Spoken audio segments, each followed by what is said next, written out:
Primero, quiero retomar la frase de la compañera, ¿no? Sí, de una compañera. Que era ternura y rabia, ¿no? Mm. Frente a la miseria planificada.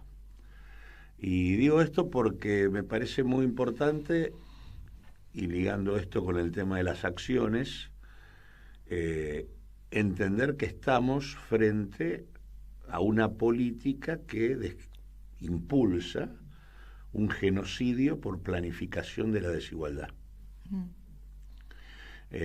Y esto lo ligo con acciones porque esta es uno de los argumentos y de las causas por las cuales con otras compañeras y compañeros impulsamos en el Congreso de la Nación la presentación de la necesidad de promover el juicio Juicio político político. sobre el actual presidente de la Nación.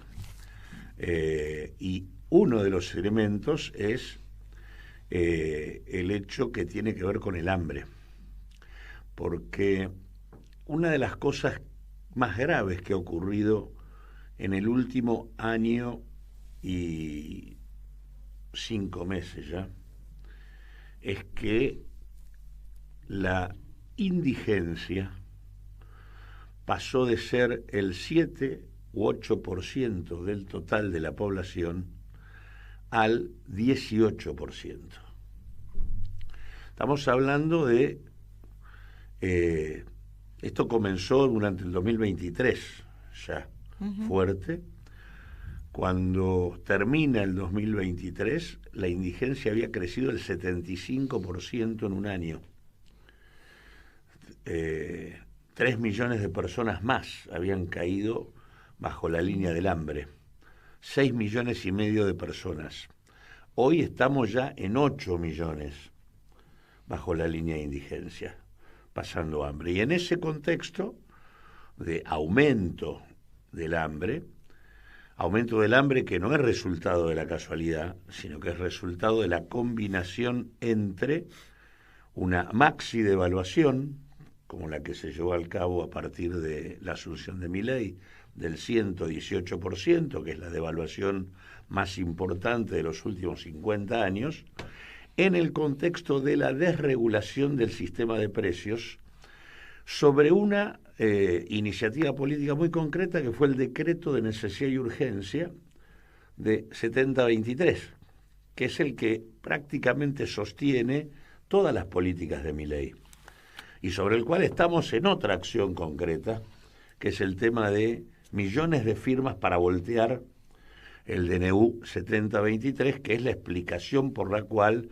alimentos, prepagas, luz, gas, agua, alquileres, todo esto se fue al demonio en el marco de un decreto que en la práctica es una verdadera reforma constitucional de hecho, pero que en el concreto tema de los precios es el elemento central que da como resultado en el marco de la evolución de los precios la caída de los ingresos de buena parte de la población y haber sumergido a prácticamente 8 millones de personas a la situación en la que están.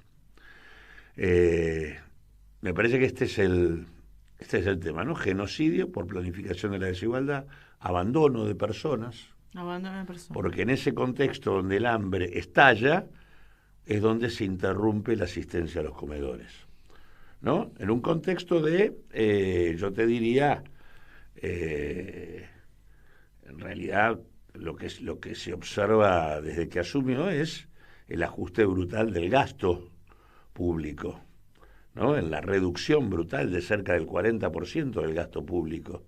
Eh, la única partida que ha crecido es la partida de pagos de deuda, pero todas las demás han caído brutalmente, ¿no? Jubilaciones, salarios, los subsidios que en todo caso se explican o explican los aumentos de tarifas. Digo, todo eso es parte de la reducción del gasto. Y yo creo que esto que vos decías del tema de la casta, que él habla de la casta, Hablaba, hace mucho que no habla más. No te creas, sigue hablando, porque el problema que tenemos con la casta, ¿qué es lo que hace el gobierno? Pretende hacer verdad de algunas evidencias. Hay algo de casta con la cual él fundamenta su existencia. En realidad lo que coloca en el centro de la discusión es la corrupción asociada a la política. Y el problema es que la hay. Sí, hace Mucho, mucho. Y de ahí, se coloca él y en ese marco inunda de mierda todo. Te quiero ¿no? hacer una pregunta en relación a eso. Y después vamos a pasar a un Yo también temita. quería una preguntita muy cortita, que es, siempre hablamos de juntar firmas.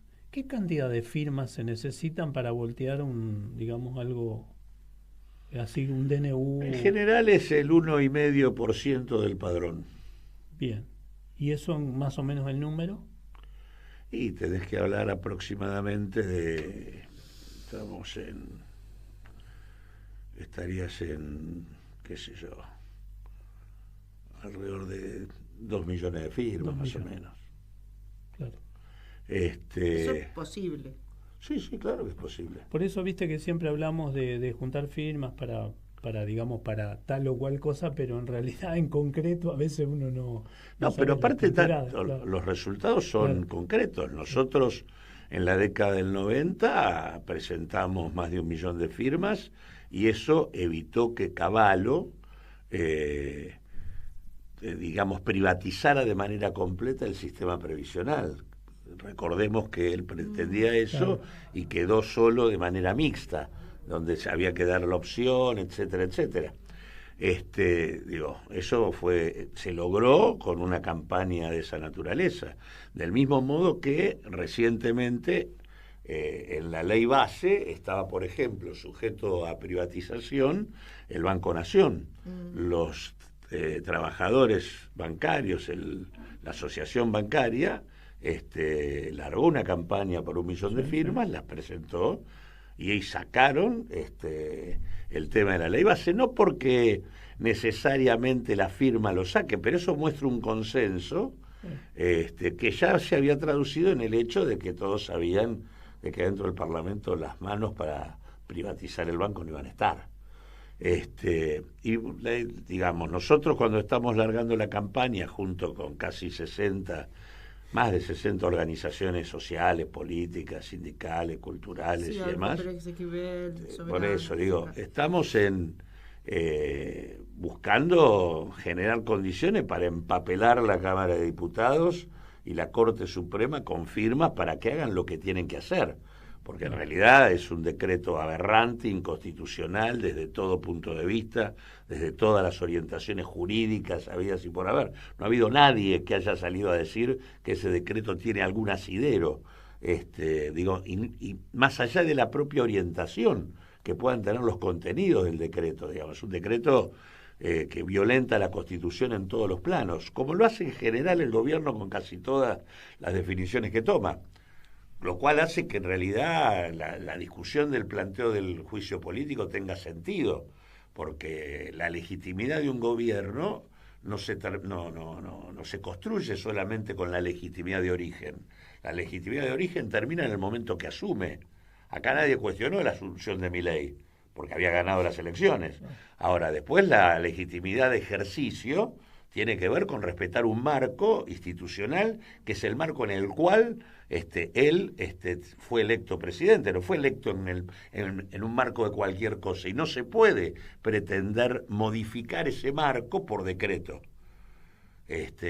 Por eso es que este decreto aparte no es un decreto más de necesidad y urgencia como los tantos decretos de necesidad y urgencia que otros gobiernos sin necesidad ni urgencia también hicieron. Y que uno podría decir, sí, eso es una práctica generalizada. Bueno, sí, pero esos decretos remitían a algún punto específico de la coyuntura que se estaba discutiendo. No eran decretos que tenían que ver con todo el orden económico, social, institucional de la Argentina. Esa es la gran diferencia que tiene, y por eso es que además él ellos trabajan sobre la base de enviar al Parlamento leyes que tienen que ver con lo que dice el decreto, y que si las leyes no se aprueban, sigue vigente el decreto.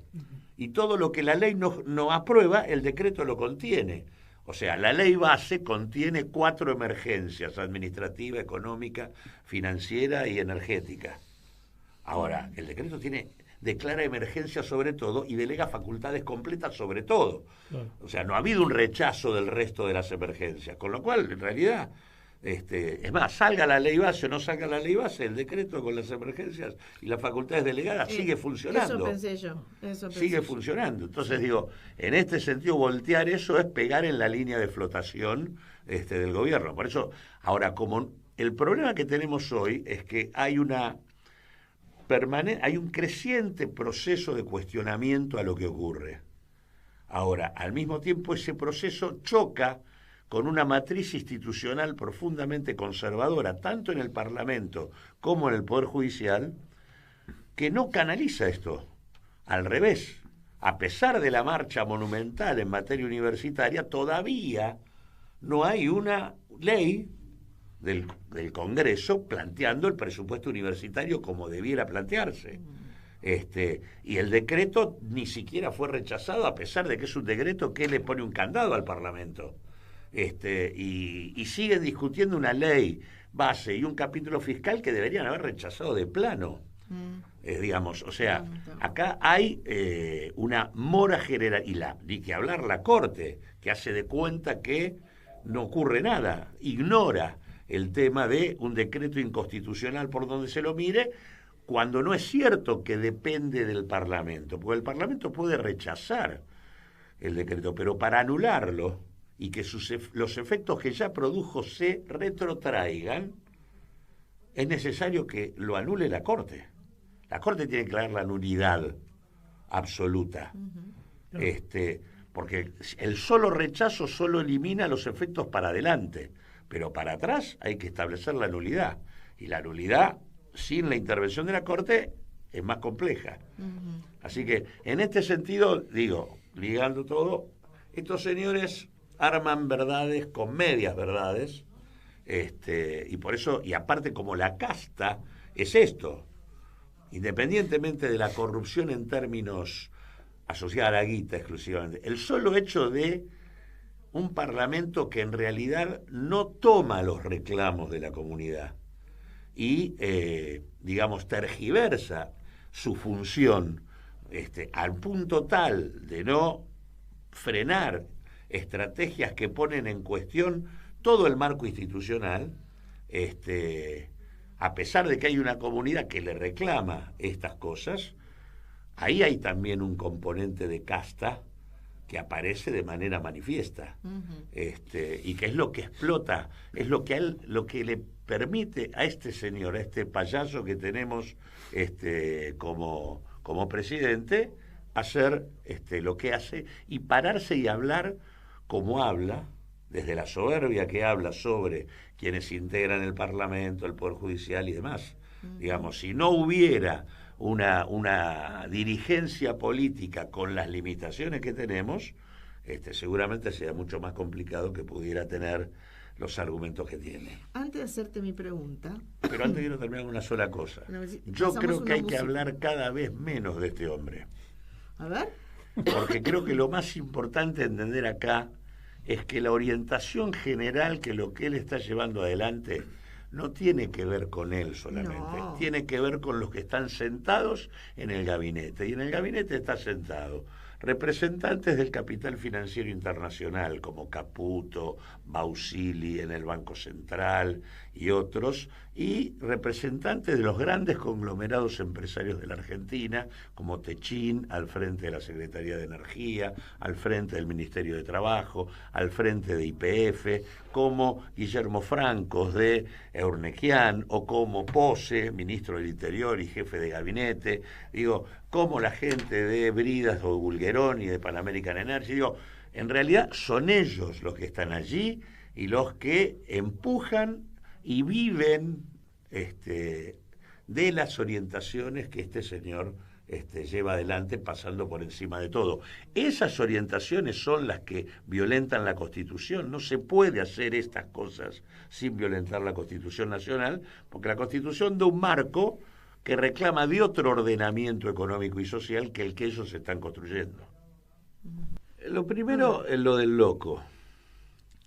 Lo del loco es una... Por eso dije antes que me parece que hay que dejar de hablar de él.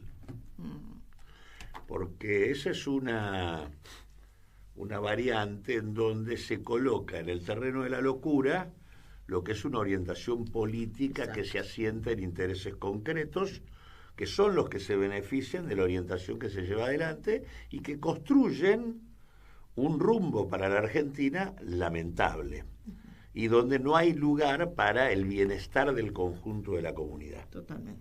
Entonces, y es más, eso lo que genera es condiciones para que en caso de que exista algún inconveniente que incendie la Argentina más de lo necesario, aparezcan modificaciones institucionales y aparezcan alternativas que digan, bueno, en realidad esto está ocurriendo porque gobernaba un loco. Claro. Y no porque la orientación que tiene que ver con los intereses que lo sostienen está planteando un rumbo como el que plantea. Absolutamente de acuerdo. Entonces, el loco es una muletilla que le viene como anillo al dedo para que el poder aparezca en las sombras orientando el rumbo, y es una hermosa cobertura para que en caso de que este muchacho tan histriónico que logró estar en este lugar les resulte un problema, porque no tenga capacidad de garantizar la gobernabilidad y el rumbo en la Argentina, bueno, lo desplazarán para seguir sosteniendo el mismo rumbo bajo otro tipo de gestión. Entonces, me parece que hablar de los intereses que están por detrás es el tema central, porque eso es lo que en todo caso viene complicándole la vida a la Argentina, porque además el fracaso de lo anterior tiene que ver con el fracaso de experiencias populares que buscaron en el acuerdo con el poder la posibilidad de una estrategia diferente. Y como ese acuerdo con el poder no existe para hacer una democracia plena, sino que lo que uno tiene que resolver es cómo procesa adecuadamente, con consenso social, el conflicto con el poder para disciplinarlo y que su comportamiento tenga que ver con el conjunto de la sociedad. Como eso no ha sido la estrategia adoptada, sino que la idea fue, para garantizar la democracia tengo que acordar con el poder. Bueno, cuando uno acuerda con el poder vacía la democracia. Y en realidad, cuando uno dice el hambre... que vacía la transforma en un negocio. Claro, pero vacía en el sentido de la vacía de gente, sí, que la vacía del contenido del interés público. Total. Del conjunto, digamos. Cuando uno dice ¿por qué, Milei por qué Milei se sostiene? Milei se sostiene, su activo principal es el pasado. Es más, cuando hablamos, por eso lo dije antes, el problema del hambre se dispara en el 2023. Era impensable suponer que el Frente de Todos pudiese ganar una elección habiendo aumentado 3 millones de personas bajo la línea del hambre en un año. No, me sonrío a decir un chiste, pero bueno, no. Porque encima presentamos como candidato al ministro de Economía. Bueno, por eso digo, era tan absurdo. Ahora, pasó. Sí, pasó. Y entonces, ahora, pasaste del 13,8 al 18 desde que vino Milei. Pero del 8 al 13... 5 meses. 5 meses. 5 meses. Claro. Entonces, ahora, vos venías en un tobogán. Ese es el problema. Y aparte, me parece que hay que entender a la aparición de este emergente como el final de un ciclo político. Hay un ciclo político que terminó en la Argentina, que es el ciclo político que se abrió en el 2001, y en donde los actores políticos, las coaliciones que se formaron y que construyeron mayorías en ese periodo, vivieron en la última década una situación muy particular, que es coaliciones supuestamente distintas, primero la de Macri, luego la del Frente de Todos, fracasan ambas en el tema medular, que son las condiciones de vida de la sociedad. Y hay un declive generalizado. Ese proceso hace que aparezca el cuestionamiento por fuera de alguien que se presenta como que no tengo nada que ver, porque en el cuestionamiento él barre con todo. Sí. O sea, él también cuestiona el macrismo. No solo cuestiona, digo, más allá de que lo tiene su suba, gabinete macrista, pero lo perdón. cuestiona. Lo cuestiona. Como tiene a Guillermo Franco, que era representante de Alberto Fernández y el Frente de Todos en el Banco Interamericano de Desarrollo. Sí. Entonces digo, en ese marco, él cuestiona todo y sigue haciéndolo, aunque se rodee de ellos.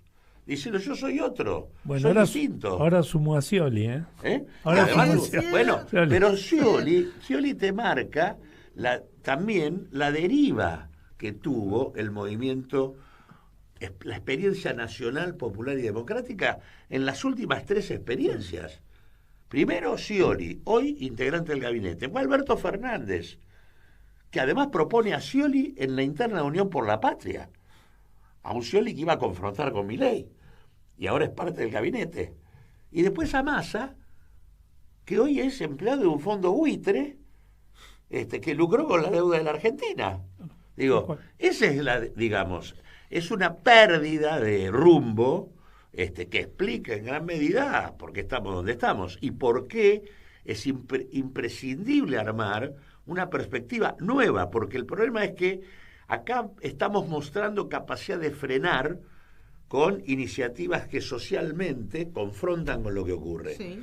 Pero lo que no estamos en capacidad de brindar todavía, y ese es el esfuerzo que hay que hacer, es que se puede construir un horizonte diferente. Porque en realidad nadie cree que lo que ya pasó va a resolver el problema en el que estamos.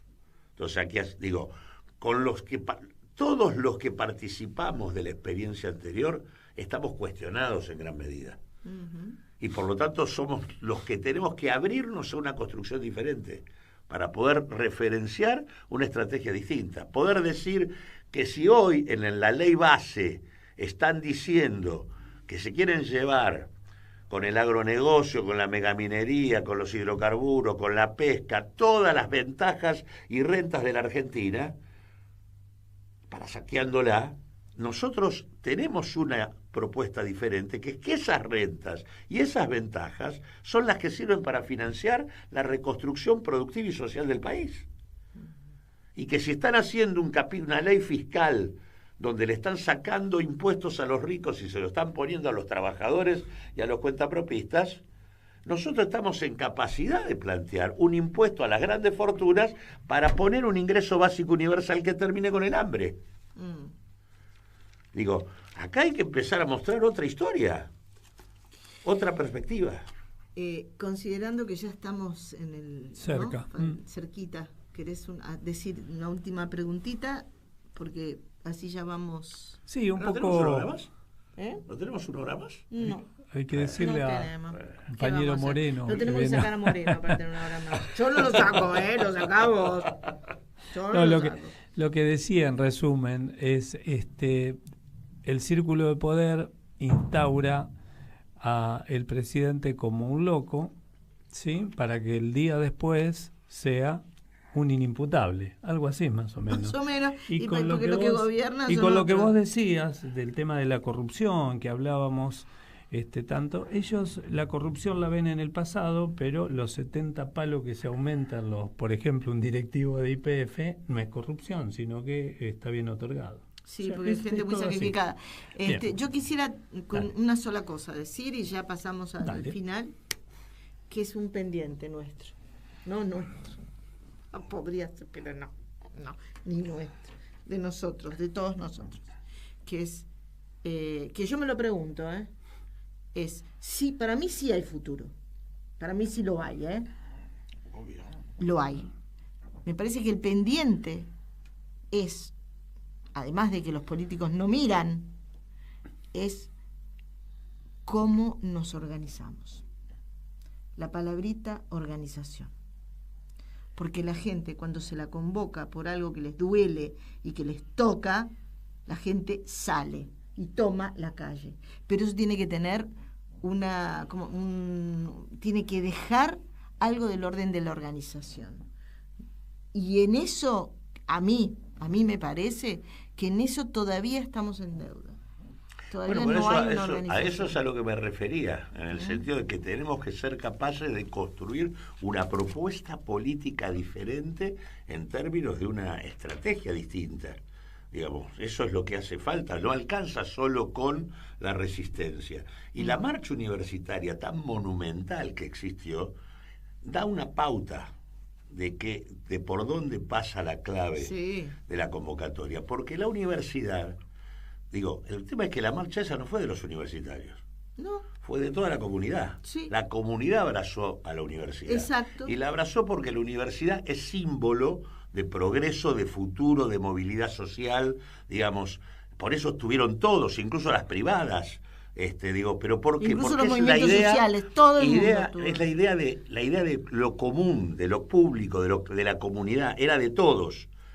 El tema es que cómo seguimos poniendo la cuestión del conjunto y de la comunidad como clave de una convocatoria para una sociedad diferente. Están queriendo instalar la idea de que la sociedad no existe, que lo único que existe es el individuo. Lo que hay que ser capaces de convocar a la comunidad para que sea capaz de construir su futuro. Totalmente de acuerdo. Bueno, entonces cerramos el programa, que fue un programa extensísimo con la música y con la consigna, porque la voy a decir siempre, frente a la miseria planificada, ternura y rabia organizada. Muy hermosas palabras. Bueno, los invito a que salgamos del agujero interior, ¿no? Tal. Pues.